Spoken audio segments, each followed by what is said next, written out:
Assalamualaikum warahmatullahi wabarakatuh. Salam sejahtera bagi kita semua. Perkenalkan, nama saya Lauren Devondra Wangsa dengan NIM 642121183 dari kelas 646C03. Pada kesempatan kali ini, saya akan menjelaskan tentang uji validitas, uji reliabilitas, dan juga uji persamaan regresi linear berganda.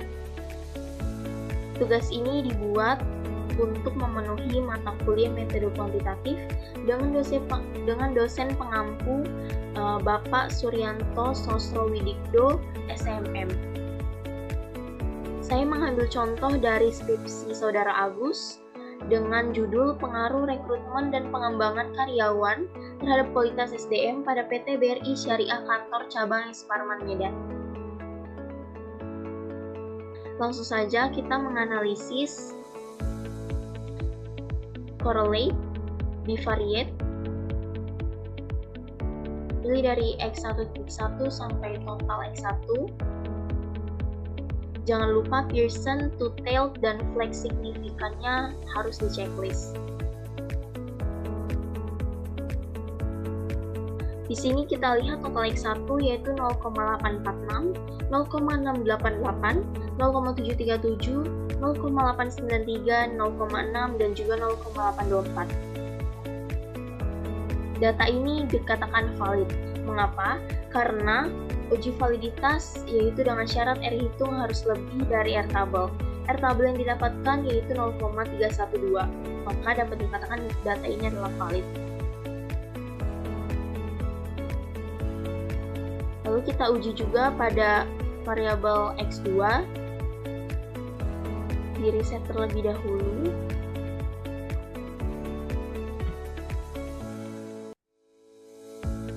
Total X2 yang didapatkan yaitu 0,833, 0,895, 0,615, 0,887, 0,871, dan 0,769. Maka dapat dikatakan bahwa data ini adalah valid.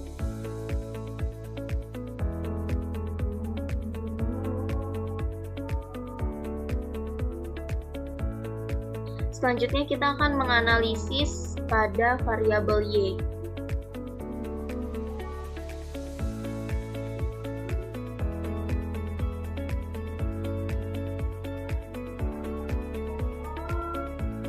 Dapat kita lihat di sini bahwa total Y adalah 0,885, 0,809, 0,876, 0,769, 0,882, 0,778, 0,889, dan 0,874. Maka dapat dikatakan bahwa data ini adalah valid. Selanjutnya kita akan menguji reliabilitas. Klik Scale, Reliability Analysis.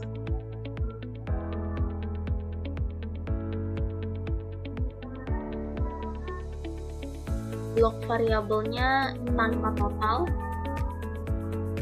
model alpha, klik OK. Di sini dapat kita lihat bahwa N adalah 40 atau bisa dibilang jumlah responden sebesar 40 orang, sebanyak 40 orang.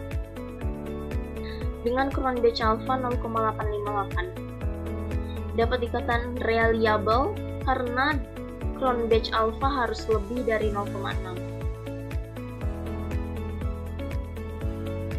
Lalu selanjutnya lakukan hal yang sama untuk variabel X2.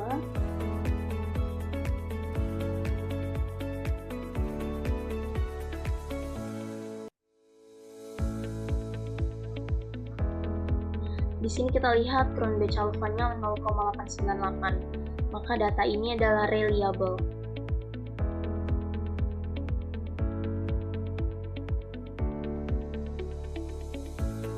Lakukan hal yang sama juga untuk variabel Y.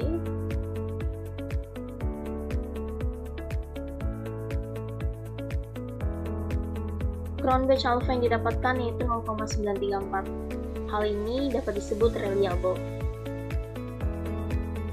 Dan yang terakhir, kita akan menguji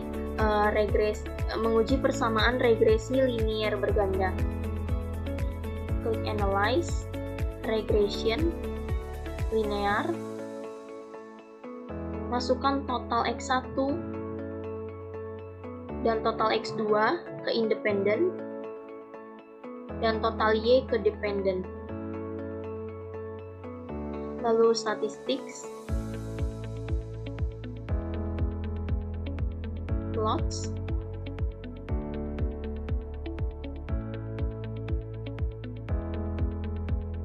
lalu klik continue dan save.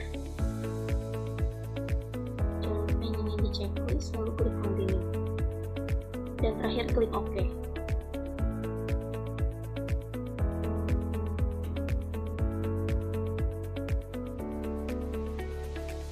Dapat dilihat di model summary, R yang didapatkan yaitu 0,669, R square 0,447, adjusted R square 0,417 dan 2,774. Dilihat pada tabel ini, dapat diperoleh nilai koefisien determinasi R square sebesar 0,447 atau 44,7%. Artinya, variabel kualitas SDM dapat dijelaskan oleh variabel rekrutmen dan pengembangan karyawan sebesar 44,7%. Sedangkan sisanya dapat dijelaskan dari variabel lain di luar dari variabel penelitian. Dari uji ANOVA atau F-test, yaitu didapatkan sebesar 14,962, lebih besar dari F-table sebesar 3,05 dengan tingkat signifikan 0,001. Karena probabilitasnya signifikan jauh lebih kecil dari 0,05, maka H0 ditolak dan H1 diterima. Hal ini menunjukkan bahwa secara simultan yang menyatakan bahwa ada pengaruh signifikan rekrutmen dan pengembangan karyawan atau variabel X1 dan X2 secara bersama-sama terhadap kualitas SDM atau variabel Y. Dalam tabel ini dapat kita lihat bahwa di sini konstan 13,72.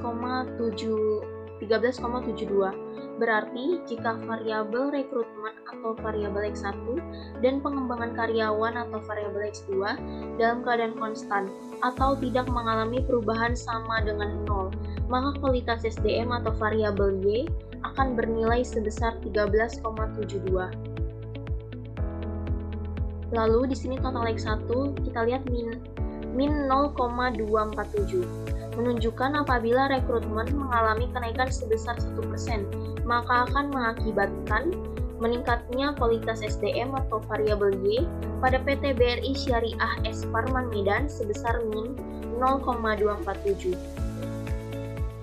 Dan di sini total X2 kita lihat 1,044. Artinya, apabila pengembangan karyawan mengalami kenaikan sebesar 1%, maka akan mengakibatkan meningkatnya kualitas SDM pada PT BRI Syariah S Parman Medan sebesar 1,044 poin. Mungkin itu saja penjelasan dari saya. Kurang lebihnya mohon maaf. Wassalamualaikum warahmatullahi wabarakatuh.